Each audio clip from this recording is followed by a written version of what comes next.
का मतलब होता है कि when it rains heavily and the upper layer of that soil eroded or taken away or flowed away by the flowing water, that is called sheet erosion. आपने देखा होगा पानी बहुत तेज बरसा, बहुत हैवी रेन हुई, और इस हैवी रेन में आपने देखा होगा कि जो ऊपर की लेयर है, जो टॉप सरफेस है मिट्टी का टॉप सरफेस, वो पूरे का पूरा बह गया। अब पूरे का पूरा टॉप सरफेस बह जाता है। मैंने आपको बताया कि top surface which contains humus and it is very fertile also. तो ये पूरी की पूरी humus and fertility goes with that top surface, and that is why the remaining land, the remaining soil या the bottom side, that becomes unfertile, and that is why it is called that sheet erosion.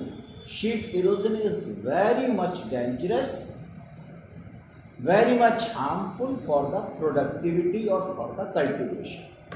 क्या सबको समझ में आ गया मेरी बात? Everybody understood?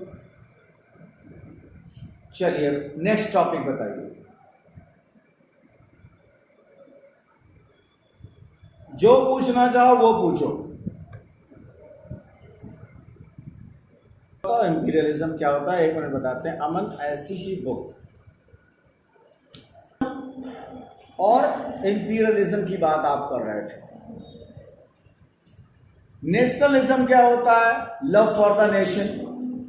I can do anything for the nation, I can donate my blood, I can stand on the boundaries of the nation to save it from terrorists, from the enemy. Nationalism ये होता है whatever you can contribute for the welfare of the nation, that is also nationalism.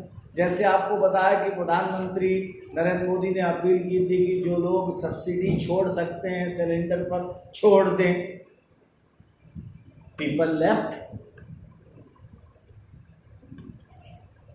people left, yes or no?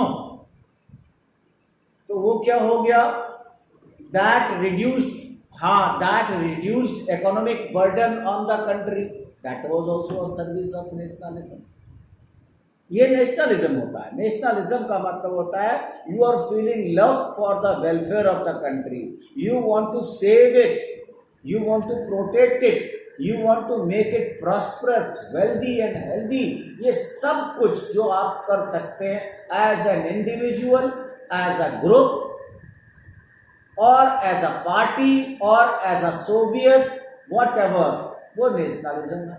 जैसे आपने French revolution पढ़ा था, Russian revolution पढ़ा था, उसमें क्या हो गया कि during the monarchy the entire Commons का मतलब आम आदमी, वो सारे लोग परेशान थे।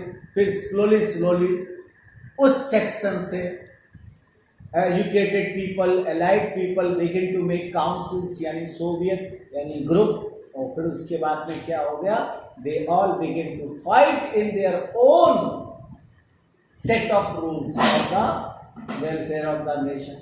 दे all were involve in the nationalism. आपने देखा होगा कि when Bastille was attacked, it was not attacked by only men, women also played role, women were also involved. तो any mass movement, mass का मतलब क्या होता है? पब्लिक, और मूवमेंट का मतलब क्या होता है? कि उनका एक साथ चलना।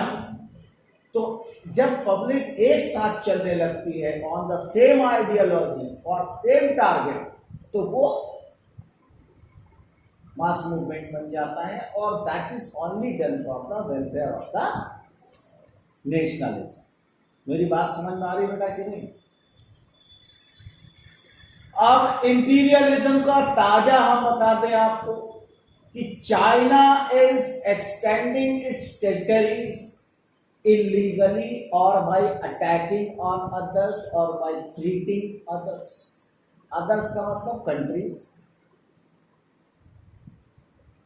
Are you getting my point? ये इंपीरियलिज्म होता है when you are extending your territories by seizing और capturing other kingdoms, other land और अदर टेरिटरीज, और अदर कंट्रीज। ये सब किस में आएगा? इंपीरियलिज्म में आएगा। मेरी बात समझ में आ रही है? अब ये बता दो, अब आप मुझे ये बता दो कौन सा चैप्टर है जिससे आपने ये क्वेश्चन पूछा? नेशनलिज्म इन यूरोप, यही से आपने पूछा ना। नेशनलिज्म इन यूरोप, यूरोप में आपने देखा होगा कब आया? सबसे पहले 1789 is the permanent date, that is called French revolution. Yes और नो? और the French revolution impressed and made an effect on other countries of the Russia or Europe, and the people of all other countries in Europe also began to promote themselves for the nationalism. They also began to feel it, क्योंकि उसमें एक नारा था, liberty, equality and fraternity. Fraternity का मतलब क्या होता है? What is the meaning of fraternity? Brotherhoodness, यानी all the countryman are brother and sisters. उस देश में रहने वाले सभी लोग आपस में भाई बहन हैं। एंड वॉट एवर पैथेटिक, यानी जो भी उनके ऊपर प्रॉब्लम्स आती है, that should be empathetically felt. दो वर्ड होते हैं, एक सिंपैथेटी और एक एम्पैथेटी। पड़ोसी के घर में आग लग गई, तुम्हें कितना दुख होगा? बहुत कम होगा। ज्यादा से ज्यादा पीठ पे हाथ रख के यही कह दोगे कोई बात नहीं, भगवान सब ठीक करेगा, इतना ही तो होगा। और जब वही आग तुम्हारे घर में लगेगी, तब तुम महसूस करोगे कि हाँ, उसका दुख और हमारा दुख बराबर का है। तो जब the feeling of sorrow remains equal of one another at the time of mishappening, वो एम्पैथेटिकली होता है। Going into one shoes, going into one shoes एक इडियम एंड फ्रेज है, याद रखना कि किसी पर जो दुख पड़ा है, उस दुख को इक्वली हम फील तब कर सकते हैं जब हम उस दुख से गुजर चुके हों। When we have gone through that, we have faced that challenge. तो नेशनलिज्म इन यूरोप में अगर आप देखेंगे तो सबसे पहले आपने देखा होगा फ्रेडरिक सोरियो का नाम सुना होगा। इन 1848 में उसने जो है पूरे वर्ल्ड को डेमोक्रेटिक एंड सोशल रिपब्लिक का सीन बताया। आपने देखा होगा कि पहले एंशियंट सोसाइटी में there were some groups based on their own ideologies. एक तो लिबरल्स हुआ करते थे, एक रेडिकल्स हुआ करते थे, एक कंजर्वेटिव्स हुआ करते थे। और उन तीनों के ऊपर जो सबसे अच्छे थे देवर सोशलिज्म, सोशलिस्ट पढ़ा होगा। Who were socialist? Those who were against private property, right to private property, and they were thinking या they were saying that the private property should be controlled by the society, by the social. There should be equal distribution of land among the people, among the beings who were landless.